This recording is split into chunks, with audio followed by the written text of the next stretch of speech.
जय हिंद। आज क्लास में हम लोग कक्षा 10th क्लास के सामाजिक विज्ञान से कुछ क्वेश्चन को देखेंगे। ये क्वेश्चन बहुत इंपॉर्टेंट है, आप इसे समझ लीजिए। पहला नंबर क्वेश्चन है कि सूचना के अधिकार के कारण क्या थे।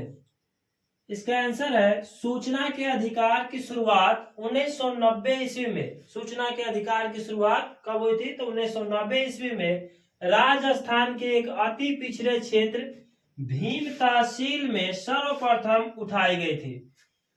आपसे यह क्वेश्चन पूछा जा सकता है कि सूचना के अधिकार जो है ये नियम या कानून कहां से लिए उठाए गए थे? तो ये राजस्थान के एक पिछड़े क्षेत्र के तहसील क्षेत्र से उठाए गए थे। इसके अंतर्गत ग्रामीणों ने प्रशासन से आने वाले वेतन एवं भुगतान बिल उपलब्ध कराने को कहा। मतलब जो हम लोग सामग्री खरीद रहे हैं उसका हमें बिल चाहिए और रिपोर्ट दीजिए कि हम आप जो सामान आप बेच रहे हैं वह शुद्ध है या नहीं है। ग्रामीणों को लग रहा था कि उन्हें दी गई मजदूरी से भारी घपला हो रहा है। मान लीजिए किसी मजदूर को आप कमा रहे हैं तो कितना पैसा उसका बनिहारी बन रहा है और कितना आप उसका बिल काट रहे हैं, यानी कि जो खुराकी खा रहा है आपके कंपनी के माध्यम से, तो उसका आप खुराकी का पैसा कितना काट रहे हैं, ये जानने का अधिकार मजदूरों ने उठाया। और कहां के मजदूरों ने? राजस्थान के अति पिछड़े क्षेत्र में भीम तहसील में सर्वप्रथम उठाए गए। दूसरा नंबर क्वेश्चन है अर्थव्यवस्था के विभिन्न प्रकारों में संक्षेप से वर्णन कीजिए। अर्थव्यवस्था के विभिन्न प्रकारों का इसका उत्तर है अर्थव्यवस्था की संरचना से तात्पर्य विभिन्न उत्पादन क्षेत्रों में इसके विभाजित से है।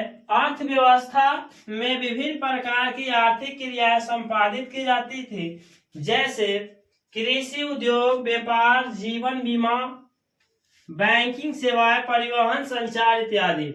ये जो अर्थव्यवस्था है मूल रूप से इसके अंतर्गत 3 क्रियाएं काम करती है, जिसका पहला क्षेत्र निर्धारित किया गया प्राथमिक क्षेत्र, द्वितीय क्षेत्र, तृतीय क्षेत्र।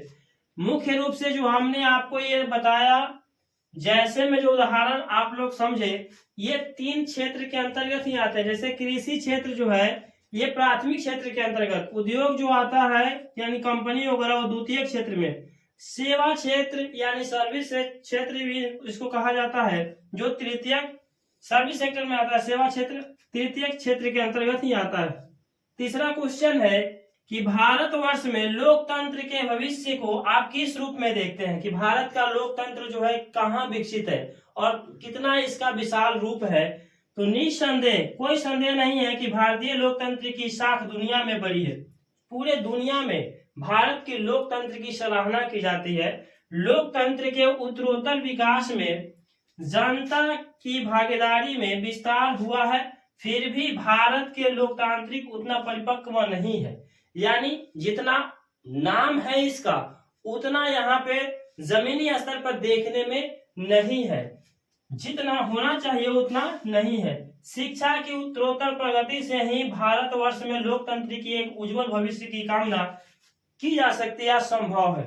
तो प्यारे बच्चों, हम उम्मीद कर सकते हैं कि आप ये सामाजिक विज्ञान का 3 क्वेश्चन अच्छे से समझ पाए होंगे। अगर आप इस तरह का और वीडियो देखना चाहते हैं आप अपने संपूर्ण विषयों का तैयारी अच्छे ढंग से करना, तो इसके लिए मेरे application MG plus academy app को प्ले स्टोर से डाउनलोड कीजिए। उसमें एक बहुत ही बेहतरीन सा कोर्स लॉन्च किया गया है आप सभी के लिए, मंजिल बैच 2026 के नाम से।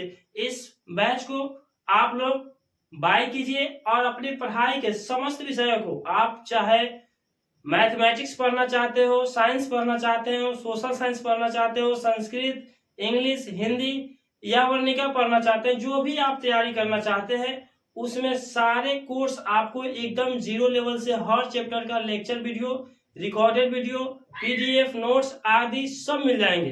तो आप प्ले स्टोर से अभी लाइए और इस वीडियो के डिस्क्रिप्शन में उसका लिंक भी मैंने लगा दिया है। तो आप इस वीडियो के माध्यम से डिस्क्रिप्शन में देखिए, लिंक है, वहां से आप ऐप को डाउनलोड कीजिए और कोर्स को परचेज कीजिए और अपने कैरियर की सर्वप्रथम परीक्षा जो मैट्रिकुलेशन है इसकी तैयारी आप 0 लेवल से स्टार्ट कीजिए। तो उम्मीद करते हैं आपको यह वीडियो अच्छी लगी होगी तो चैनल को सब्सक्राइब कर लीजिए, वीडियो को लाइक तथा शेयर कीजिए ताकि मेरे हर एक वीडियो का नोटिफिकेशन आपके पास सफलतापूर्वक पहुंच सके। तो डियर फ्रेंड्स, मिलते हैं फिर से एक नए वीडियो में, तब तक के लिए धन्यवाद। जय हिंद।